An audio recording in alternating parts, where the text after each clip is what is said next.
வந்திருக்கும் எல்லாருக்கும் வணக்கம், இங்க வந்திருக்கும் எல்லாருக்கும் வணக்கம்.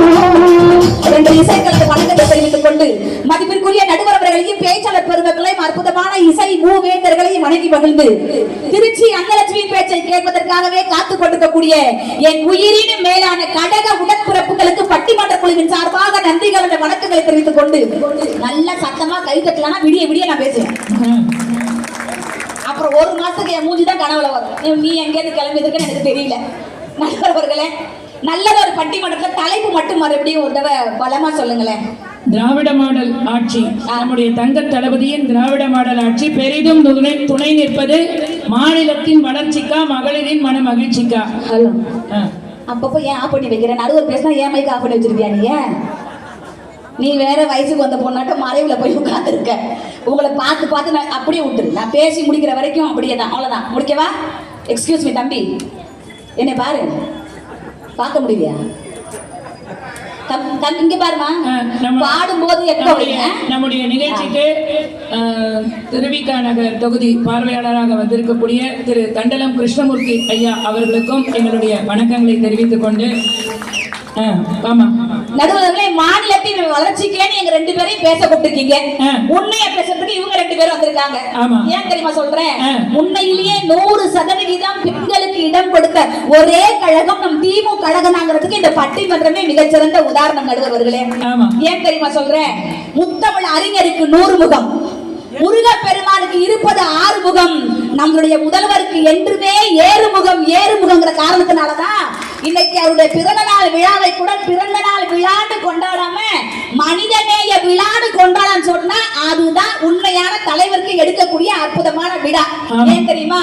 இருக்குவளை முறையை ஒழித்த ஒரு திருக்குவளை. அந்த திருக்குவளைக்கு பிறந்த ஒரு குவளை அது தளபதி என்னும் தங்க குவளை.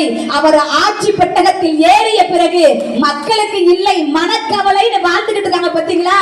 என் தங்க தளபதி யார் தெரியுமா?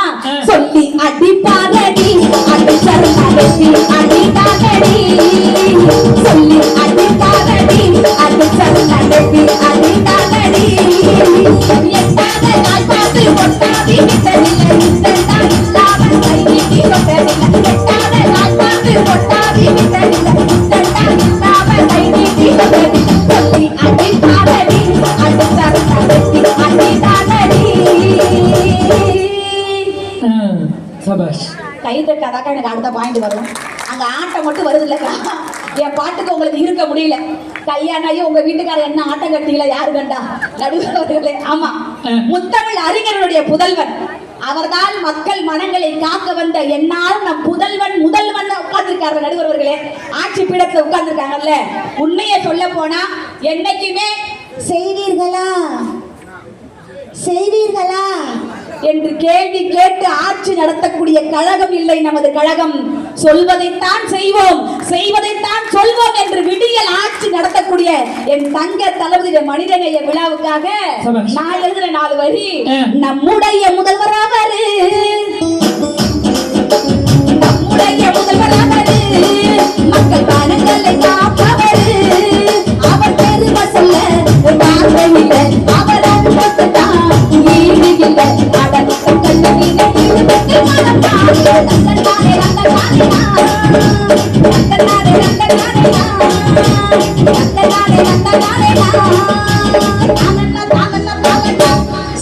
உற்சாகப்படுத்திய நல்ல உள்ளங்களுக்கு முதல் பேச்சாளர். இப்படி எல்லாரும் கை மறந்து பார்க்காம மெய் மறந்து பார்க்க கூடாது, கை மறந்து பார்க்க கூடாது. நல்லா கை தட்டுங்க. உண்மையே சொல்றேன், திமுக கழகத்துல பேசுறதுக்கு ரொம்ப முக்கியமான விஷயம். உண்மையிலேயே ஜெயா தொலைக்காட்சியில இத்தனை கேமராக்கள் படம் பிடிக்கும் போது நான் பொய்ய சொல்ல மாட்டேன். உண்மையா இல்லையானே? எனக்கு ஜெயா தொலைக்காட்சியில அம்மாவுடைய பிறந்தநாள் விழாவுக்கு நீங்க பேச வர முடியுமா என்று கேட்டதுக்கு என் கழகத்தில் மட்டும்தான் நான் பேசுவேன், வேறு எங்கும் பேச மாட்டேன் என்று உறுதிமொழி கொடுத்தேன். உங்களுக்கு எவ்வளவு நாள் காசு கேளுங்க தரேன்னு சொன்னாங்க. நாங்கள் காசுக்காக விலை போக கூடியவர்கள் அல்ல. கழக உடன்பிறப்புகளுக்காக உயிரையே கொடுக்கக்கூடிய கூட்டத்துக்கு மத்தியில் பேசக்கூடிய சிங்க பெண்மணிகள் தான் இந்த மேடையில் உட்கார்ந்துருக்காங்களா இல்லையா நடுவர்களே? ஒரு நிமிஷமா, புதுக்கோட்டை பக்கம் ஒரு தொடர்ந்து நம்ம எதிர்கட்சியாக இருந்த போது தொடர்ந்து பட்டிமன்றங்கள் போய் பேசுவோம். பறந்து வந்து விழுந்த ஒரு கல்லு அன்னலட்சுமி மண்டையிலேயே விழுந்துச்சு, என் மண்டையிலேயே விழுந்துச்சு. ஆனா வழிஞ்ச ரத்தத்தை தொடச்சுக்கிட்டு பேசிட்டு தான் அவங்க வந்து உட்கார்ந்தாங்க. அப்படிப்பட்ட வீர பெண்மணி தான் நம்ம அன்னலட்சுமி. நடுவர்களே, கழகம்னா என்ன வேணாலும், என்ன ஒரு கஷ்டமான சூழ்நிலையில் இருந்தாலும் அந்த மேடையில வந்து ஏறி பேசக்கூடிய ஒரு அன்பு சகோதரி. நல்ல கைதட்டல் கொடுத்து உற்சாகப்படுத்துங்க. உண்மையிலேயே இவங்க எல்லாம் எத்தனை மணிக்கு வந்து உட்கார்ந்தாங்கன்னு தெரியலக்கா. இன்னைக்கு சீரியல கூட தியாகம் பண்ணிட்டு வந்து உட்கார்ந்து பெண்களுக்காக நீங்க எல்லாம் கைதட்டி கொடுத்து பாராட்டி ஆகணுமா இல்லையா நடுவர்களே? ஆமா. நம்ம கழகம் உடன்பிறப்பதுக்கு முன்னாடி சத்தியமா சொல்றேன், எனக்கு பேசுறதுக்கு காசே நான் கைதட்டி மட்டும் கொடுக்க போதும். எங்க அண்ணன் வேற வச்சு போயிட்டாரு சேவை. எனக்கு பேசுறதுக்கு உண்மையிலே காசே வேணாம் சார். சரவணன் சார் ரொம்ப சந்தோஷமாயிட்டாரு. இப்படி ஒரு 10 பேச்சாளரை கூட்டிட்டு வந்துருமா, பிரச்சனை கிடையாது. இல்ல, வடக்கு பகுதியில அண்ணன் சொல்லி 2 ஏக்கர் நிலம் மட்டும் வாங்கி கொடுக்கா போதும். திருச்சியில வந்து வந்து பேசுறதுக்கு ரொம்ப கஷ்டமா இருக்குன்னு இங்கேயே டெய்லி பட்டிமன்றம் பேசி பொழைச்சுக்காது நடுவர்களே. கழக உடன்பிறப்புக்கு மத்தியில பாருங்க, டக்கு டக்குன்னு கை தட்டுறாங்க, டக்கு டக்குன்னு அப்படி கற்பூர புத்தி படக்கு படக்குன்னு புரிஞ்சுக்கிறாங்க. ஆமாவா இல்லையா? கும்பகோணம் பக்கம் ஒரு பட்டிமன்றம், நான் கடைசியா தான் பேசுறேன். பேச ஆரம்பிக்கும் போது ஒருத்தர் 7:30 ஆரம்பிச்சாரு. 1 மணி நேரம் பேசி முடிச்சுட்டு நன்றி வணக்கங்கிற முன்னாடி ஒருத்தர் எதிர்த்தாரு. என்னை 5 நிமிஷம் உத்து பார்த்தாரு. நான் மேக்கப் தான் கலந்துச்சு போல இருக்கு, நம்மள அடையாளம் தெரியுதா இல்லையா உத்து பாக்குறாரு. நானும் பயந்து போயிடாதுன்னு 5 நிமிஷம் உத்து பார்த்தவர் என்னைய பேசு பேசு காசு வாங்குறீல்ல, என் காசு வாங்குறது தானே 1 மணி நேரம் பேசிருக்கேன், சும்மா நான் பேசுறேன் அப்படிங்கல. திரும்ப திரும்ப 10 நிமிஷம் எந்திரிச்சு எந்திரிச்சு பேசு பேசு பேசுன்னு உசுர வாங்கிட்டா இருக்கா. என்ன மட்டும் ஏன்னா பேசு பேசு பாடு பாடுன்னு சொல்றீங்களா? என் பேச்சு பாட்டு உங்களுக்கு பிடிச்சிருக்குன்னு சொல்லுங்க, இன்னொரு 10 நிமிஷம் எக்ஸ்ட்ரா நடுவர்கிட்ட பர்மிஷன் கேட்டு பேசுறேன்னு சொன்னேன். அதுக்கு அந்த மனுஷன் சொன்னாரு, உன் பேச்சு பாட்டெல்லாம் ஒண்ணு பிடிச்சி பேச சொல்லல, அப்புறம் எதுக்கு என்ன மட்டும் பேச சொல்லி உயிரை வாங்குறேன்னு கேக்குறேன். எங்க ஊருக்கு மினி பஸ் 4:15 தான் வரும், அது வர வரைக்கும் பேசுனாங்க. நான் மினி பஸ் வர வரைக்கும் மணி பஸ் வச்சு பிறந்து வச்சு பேசிட்டு இருக்கேன்னா என் கழக உடன்பிறப்புகளுக்கு மத்தியில் உண்மையே சொல்ல வந்திருக்கேன். ஒரு திருச்சி அன்னலட்சுமிக்கு சும்மா தெரிவிக்க விடுற மாதிரி கைத்தட்டு கொடுக்க பார்ப்போம். ஏன் தெரியுமா கைத்தட்ட சொல்றேன்? யாரெல்லாம் கைத்தட்டீங்களோ உங்க அக்கௌண்ட்ல 2000 பணம் ஏறிக்கிட்டே இருக்கு. இது உண்மையா நான் கண்டுபிடிச்ச வேலையா? போட போறியா? நான் போடல, அதுதான் மாசம் மாசம் எங்க பெண்களுக்கு தளபதி யாரே உங்களுக்கு உதவி தங்க உரிமை தொகை கொடுத்துட்டு இருக்காரு. அப்ப நான் ஏன் போடுறது? நடுவர்களே, நடுவர்களே ஒரு விஷயம் தாங்க நடுவர்களே, உண்மையே சொல்றேன். எங்க பெண்கள் எல்லாம் உட்கார்ந்து இருக்காங்கல்ல, எங்க வீட்டுல எல்லாம் ஒரு நாள் ஒரு நிமிஷம் கூட மாமியார் சண்டை ஒரு நொடி கூட வந்ததுல எனக்காக கேட்டுக்கா. நான் இங்க திருவிக நகர் இந்த பகுதிக்கு வந்த உடனே, இந்த புளியந்தோப்பு பகுதிக்கு வந்த உடனே கேட்டுட்டேன், இங்க ஆண்களுக்கெல்லாம் ஒரு சிறப்பு இருக்கான். என்ன சிறப்பு? அவங்க யாருக்கும் டாஸ்மாக் கடை அட்ரஸ் எங்க இருக்குன்னே தெரியாதான். மோந்து பார்த்தாலே வாந்தி எடுத்துருவாங்க. அந்த அதெல்லாம் பொய்யெல்லாம் சொல்லாது கேக்குறாரு எங்க அண்ணன். உண்மையை சொல்லட்டுங்களா? பெண்களுக்கு எல்லாம் ஒரு சிறப்பு இருக்கா, அதான் அவங்க சொன்னாங்க. இந்த பகுதியில மாமியார் மருமக சண்டை வந்ததே இல்லையாமே. அதுவும் பொய்யா? பாதிக்கப்பட்ட ஒருத்தர் பொய்யிட்டார். அது என்ன, நீங்க என்ன வீடு வீடா போய் ஓட்டாட்டு வந்தீங்க? அமெரிக்கா வரைக்கும் நீங்க போயிருக்கீங்களா மாமியார் மருமக சண்டையை பாக்குறதுக்கு? பாத்தியா, அவர் தாங்க நல்ல பேச்சாளர், நமக்கு மேல பேசுறாரு, பயங்கரமா பேசுறாரு. அன்னைக்கு பாருங்க, நாங்க பேசினா எங்களுக்கு காசு நீங்க மாமனார் மாதிரி இருக்க, நீ எப்படி நான் எப்படி பல்கா நடுவர்களே. எங்க வீட்டுல மாமனார் ஏன் நீ வேற, எங்க வீட்டுல மாமியார் மருமக சண்டை வந்ததுல காரணம் என்ன தெரியுமா நடுவர்களே? என்னமா? சத்தியமா சொல்றேன், நான் ஒண்ணுமே பண்ணல. நான் கல்யாணம் பண்ணி போன கொஞ்ச நாள்ல எங்க மாமியார் கடவுளா பார்த்து கூப்பிட்டுக்கிட்டாங்க. இந்த உட்காந்து கை தட்டாங்களே எங்க புண்ணியவதிகள்லாம், அவங்க எல்லாம் என்ன தெரியுமா நினைக்கிறாங்க? எல்லாம் பாண்டியன் சோர்ல வர மாமியார் மாதிரி நமக்கு நல்ல மாமியாரா வந்து வாக்காத அப்படின்னா கழுத்து நீட்டுறாங்க. வந்து வாக்கிறது பூரா சிறகடி கச்ச மாமியார் வந்து மாதிரியே வந்து மாட்டிட்டு முடிக்கிறாங்கல்ல. நடுவர்களே, பெற்ற பிள்ளைகளாலும் கட்டி வந்த வீட்டில் இருக்கக்கூடிய மருமகள்களாலும் முதியோர்களை பார்க்க முடியலன்னா, உங்களுக்கு பிள்ளைக்கு பிள்ளையாக தாயுமானவராக நான் இருந்து உங்களை நான் காக்கிறேன்னு அன்பு சோலைங்கிற ஒரு அற்புதமான திட்டத்தை கொண்டு வந்து முதியோர் இல்லம்னு ஒண்ணு அற்புதமா நடத்திட்டு இருக்காங்க. நடுவர்களே, தளபதி தான் பிறந்தாரு, ஏன் மாறுங்களு அவரை வாயவே பாக்குறாரு. அப்ப அவருக்கு யார வேலை கொடுக்கறது? தளபதி தான் பிறந்தாரு, கட்சியிலே வளர்ந்தாரு, மக்களோடு மக்களாக பணி செய்தாரு. தளபதி தான் பிறந்தாரு, கட்சியிலே வளர்ந்தாரு, மக்களோடு மக்களாக பணி செய்தாரு. அப்பாவின் வழியிலேயே வழி நடந்து வந்தாரு, அப்பாவின் வழியிலேயே வழி நடந்து வந்தாரு. மக்களோட மனசுக்கெல்லாம் முதல்வராக நின்றாரு. தளபதி தான் பிறந்தாரு, கட்சியிலே வளர்ந்தாரு, மக்களோடு மக்களாக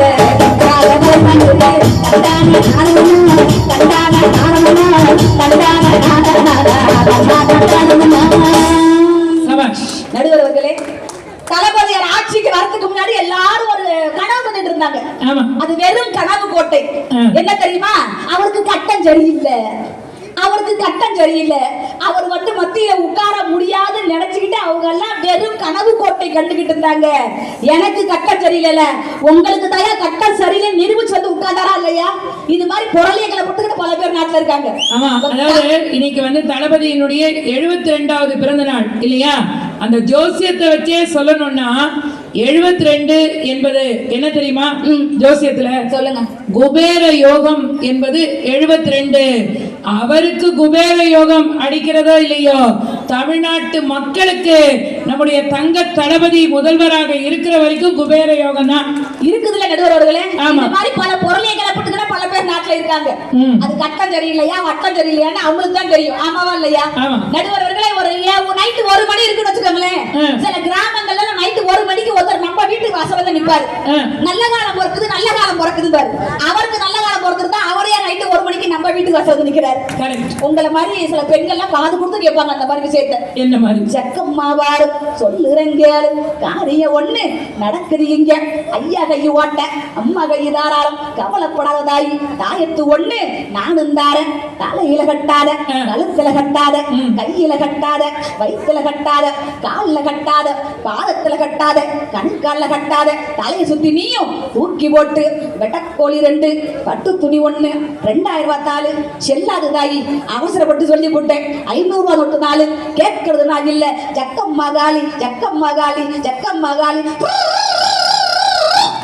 கைவசம் ஒரு தொழில் வச்சிருக்க போல. கொரோனால இப்படி வீடு கட்டினேன், அப்படிதான் வீடு கட்டினேன். உங்களுக்கு அந்த வித்தை தெரியாதா? நடுவர்களே, இது மாதிரி மூட நம்பிக்கைகளை விதைத்த மக்களுக்கு மத்தியிலே நிஜமாக எங்களுடைய முதல்வர்கள் என்னாலும் ஜெயிக்க முடியும் வந்து மக்களுக்கு மத்தியில இன்னைக்கு விடியல் ஆட்சி நடத்திக்கிட்டு இருக்காங்க சொன்னா அவர் எப்படிப்பட்டவர் தெரியுமா?